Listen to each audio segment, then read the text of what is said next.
दोस्तों, जिंदगी की सबसे बड़ी ट्रेजेडी क्या है? फेल होना? नहीं। जिंदगी की सबसे बड़ी ट्रेजेडी है वो बन जाना जो आप कभी बनना ही नहीं चाहते थे। इमेजिन कीजिए साल 2002, दिल्ली का एक टिपिकल मिडिल क्लास घर।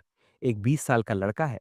उसके पिताजी कहते हैं, बेटा सीए बन जाओ, लाइफ सेट हो जाएगी, इज्जत मिलेगी, पैसा मिलेगा।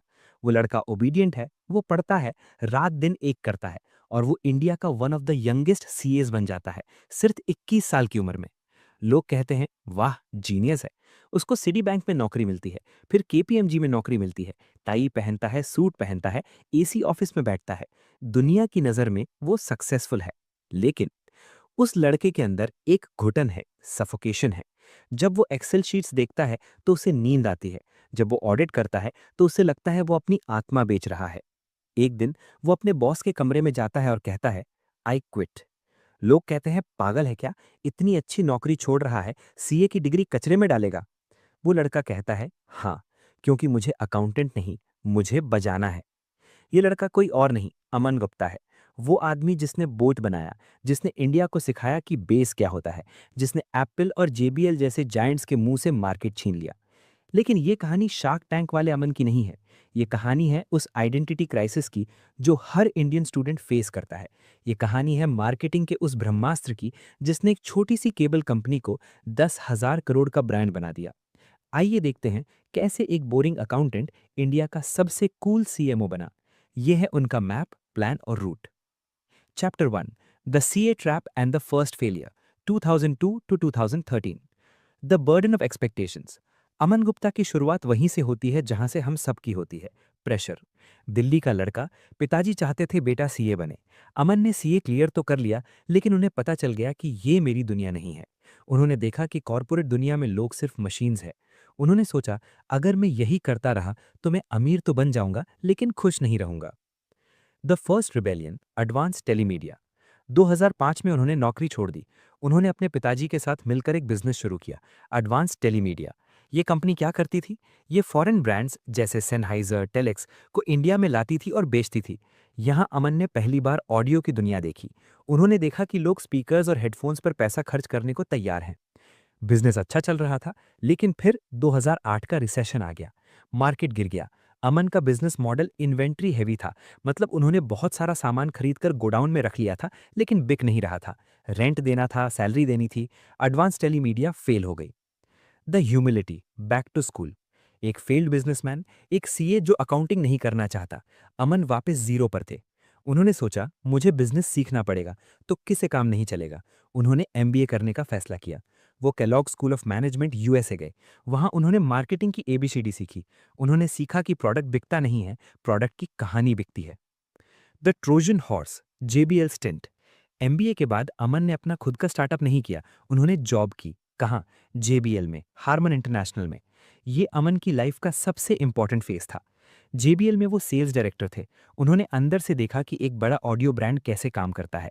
उन्होंने देखा कि जेबीएल के प्रोडक्ट्स अच्छे हैं लेकिन महंगे हैं। उन्होंने देखा कि इंडियन स्टोर्स में क्या बिकता है और क्या नहीं। अमन गुप्ता जेबीएल के अंदर बैठकर बोट की तैयारी कर रहे थे। वो ट्रोजन हॉर्स थे। Chapter 2, the indestructible cable, the aha moment, 2016। The insight. 2015-16 में इंडिया बदल रहा था। जियो आने वाला था। हर हाथ में स्मार्टफोन आ रहा था। लोग म्यूजिक सुनना चाहते थे, वीडियोस देखना चाहते थे। अमन ने एक बहुत छोटी लेकिन गहरी चीज नोटिस की, एप्पल की केबल। आईफोन की चार्जिंग केबल दुनिया की सबसे नाजुक चीज थी। 2 महीने यूज करो, टूट जाती थी, और नई केबल लो तो 2,000 रुपए की आती थी। इंडियन कस्टमर जुगाड़ू है। वो टेप लगाकर काम चलाता है, लेकिन 2,000 रुपए खर्च नहीं करना चाहता। The solution, the rugged cable. Aman और उनके को फाउंडर समीर मेहता ने 30 लाख रुपए लगाए। उन्होंने कोई हेडफोन लॉन्च नहीं किया, उन्होंने लॉन्च की इनडिस्ट्रक्टिबल चार्जिंग केबल। एक ऐसी केबल जो टूटे नहीं, जो टैंगल ना हो, और प्राइस सिर्फ 500 रुपए। उन्होंने इसे अमेजॉन पर लिस्ट किया और बूम, ये केबल बेस्ट सेलर बन गई। लोगों ने कहा, यार ये सही चीज है, सस्ती और टिकाऊ। इसने अमन को दो चीजें दी, कैश फ्लो, पैसा आना शुरू हुआ, कॉन्फिडेंस, उन्हें समझ आ गया कि इंडियन कस्टमर को क्या चाहिए, value plus durability. The shift to audio, the base philosophy. Cable तो सिर्फ एंट्री थी, असली गेम था ऑडियो। अमन ने इंडियन म्यूजिक टेस्ट को स्टडी किया। उन्होंने देखा कि इंडियंस को मोजार्ट या बेथोवन सुनना पसंद नहीं है। इंडियंस को बॉलीवुड पसंद है, नेहा कक्कड़ पसंद है, बादशाह पसंद है। हमें म्यूजिक में डिटेल नहीं, ढुम ढुम यानी बेस चाहिए। हमें वो फीलिंग चाहिए कि कान हिल जाएं। जेबीएल और सेनहाइजर प्योर ऑडियो बनाते थे, बैलेंस साउंड। अमन ने कहा हम बेस हैवी हेडफोन्स बनाएंगे। उन्होंने चाइना के मैन्युफैक्चरर से कहा कि बेस बढ़ा दो, क्वालिटी थोड़ी कम भी चलेगी लेकिन बेस नहीं रुकना चाहिए। और प्राइस रखा 1500 रुपये, जहां जेबीएल 3 से 4000 में बिकता था। Chapter 3, the marketing Maverick, selling the cool. David versus Goliath. Market में दो तरह के प्लेयर्स थे। गोलायत्स, जेबीएल, सोनी, बोस, महंगे, प्रीमियम, बोरिंग। चिंदी प्लेयर्स, चाइनीज नॉन ब्रांडेड माल, सस्ते लेकिन शर्म आती है पहनने में। अमन ने इन दोनों के बीच का गैप ढूंढा। उन्होंने कहा मैं इंडियंस को एक ऐसा ब्रांड दूंगा जो सस्ता होगा, चाइनीज प्राइस, लेकिन दिखने में कूल होगा, premium look. The lifestyle pivot. उन्होंने कंपनी का नाम बोट ऑडियो नहीं रखा, उन्होंने रखा बोट लाइफस्टाइल। फर्क समझिए, ऑडियो एक इलेक्ट्रॉनिक आइटम है, लाइफस्टाइल एक फैशन स्टेटमेंट है। अमन ने कहा हेडफोन सिर्फ गाना सुनने के लिए नहीं है, ये गले में लटकाकर कूल दिखने के लिए भी है। The cricket and Bollywood strategy. Aman के पास टीवी एड्स के पैसे नहीं थे। उन्होंने इन्फ्लुएंसर मार्केटिंग का यूज किया जब ये शब्द कोई जानता भी नहीं था। उन्होंने हार्दिक पांड्या को साइन किया। क्यों? क्योंकि हार्दिक पांड्या जेंटलमैन क्रिकेटर नहीं थे, वो टैटूज वाले, स्टाइल मारने वाले, थोड़े बिगड़े हुए प्लेयर थे। वो इंडिया की जेन जी को रिप्रेजेंट करते थे। फिर उन्होंने कियारा अडवाणी, कार्तिक आर्यन, दिलजीत दोसानी को लिया। मैसेज क्लियर था, अगर तुम बोट पहनते हो तो तुम कूल हो।